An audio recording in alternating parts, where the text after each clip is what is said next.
Creative Player here, and in today's episode of the tattoo tutorial series we're going to be taking a closer look at forehead wrinkles, face texture, as well as blemishes.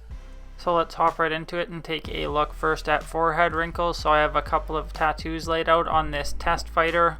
We'll start first with Shapes 118, which is a black half moon, and I like to bring it up to the top and elongate it by hitting L1 and right on the right stick to stretch it out, and then down on the D-pad to minimize it. Now it's very hard to see what's going on when we're in the zoomed out view, so we'll continue to zoom in every once in a while to see what the different tattoos give us in terms of looks for forehead wrinkles. So that was 3 black half moons stacked on top of each other, and now I've erased those, and we're going to move on to Shapes 126, which is a fading black half moon. This time I'll stack 4 on the forehead, but I'm going to flip every second one by hitting triangle, which is going to alternate their orientation and give us a slightly different look, as you can see here. And it's just going to totally depend on the reference photo that you're using for which way you would like to orient your forehead wrinkles. Now I'm going to take Shapes 181 and make a slightly different pattern, and as I'm doing that I'd like to say that forehead wrinkles are pretty difficult to duplicate, if I'm being honest, and a lot of the ones that I see people use are too high in opacity, so they just end up looking fake. So just do your best to make them as thin as possible and then bring down the opacity as low as possible so that you're still able to notice them but they're not overly noticeable. There we have a very quick wave pattern with Shapes 181. We would spend a lot more time on it if it was a real fighter to refine it. But let's move into some examples. Here is Luis Ortiz, and in this case I used Shapes 118 only to compose his forehead wrinkles. Each layer was a different size, shape, opacity, and also orientation as I attempted to duplicate what I was seeing on his reference photo. And here is the end result. As I said, it's very difficult to do forehead wrinkles, so this doesn't look perfect. But as is the case with most of the effects that we've been looking at, it looks okay from a distance. Mr. Leahy from Trailer Park Boys, in this case we also use Shapes 118. Now he has a very wrinkly forehead, so we used a lot of shapes, again in a lot of different orientations to try to match what we were seeing in his reference photo. And then I added an extra layer, which was Animals 18, which is a tiger, and I stretched it out so the stripes covered his forehead in an attempt to make it look even more wrinkled, and here is our end result. Just another example of me experimenting to see which look I liked best. Here's Fedor, and looking back now, this was probably one of the better results I got when I was trying to add forehead wrinkles. So in this case I used only Shapes 124, which is red half moons. And we use similar technique, but the way his skin tone looks as well as the way that I oriented the tattoos, it just came out looking very natural. So we had 6 in total, and they were composed in kind of a wave type pattern in 2 different layers.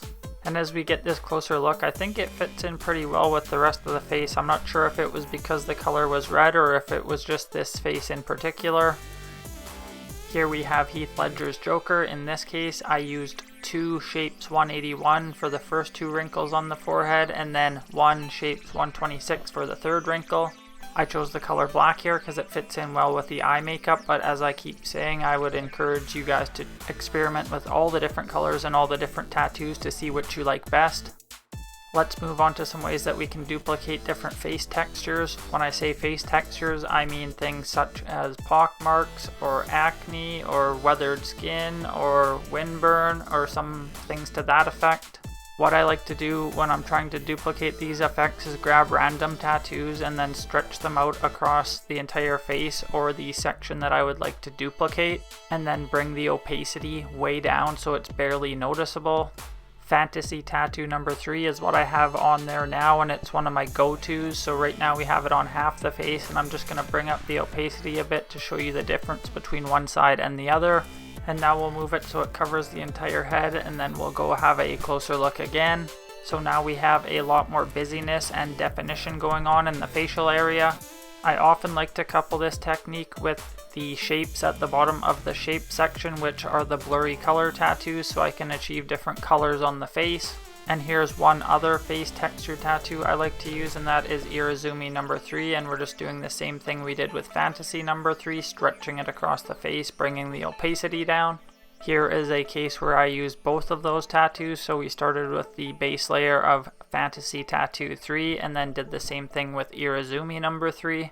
And the end result is that we have green skin coupled with skin texture, which helps us get that weathered or aged look that I was going for here. Here's Gary Tonin, and again we're starting with Fantasy Tattoo number 3. The first one I placed was over his forehead, the second one I placed covered the entire face, so we had double the effect on the forehead.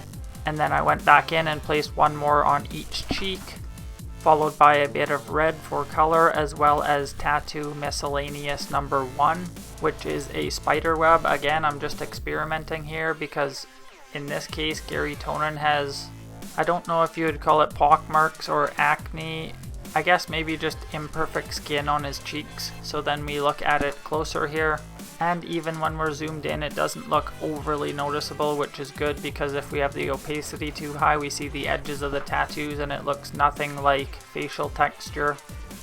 Now let's move on to look at blemishes, and specifically in this case moles. Now I took this technique directly from Aiden over at his channel called Aiden0 on YouTube.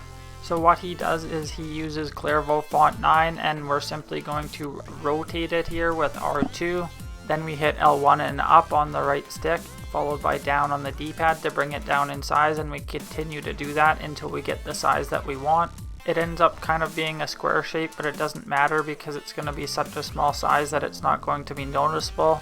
Then we're just going to bring down the opacity to a level that we like, and now I'm going to duplicate it a couple of times and place about 4 of them across the face just so we can see what they look like.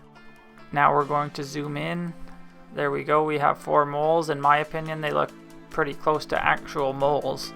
And these can be made to look like different facial blemishes as well. So here is Macy Barber. I placed one of these on her chin and one on her cheek.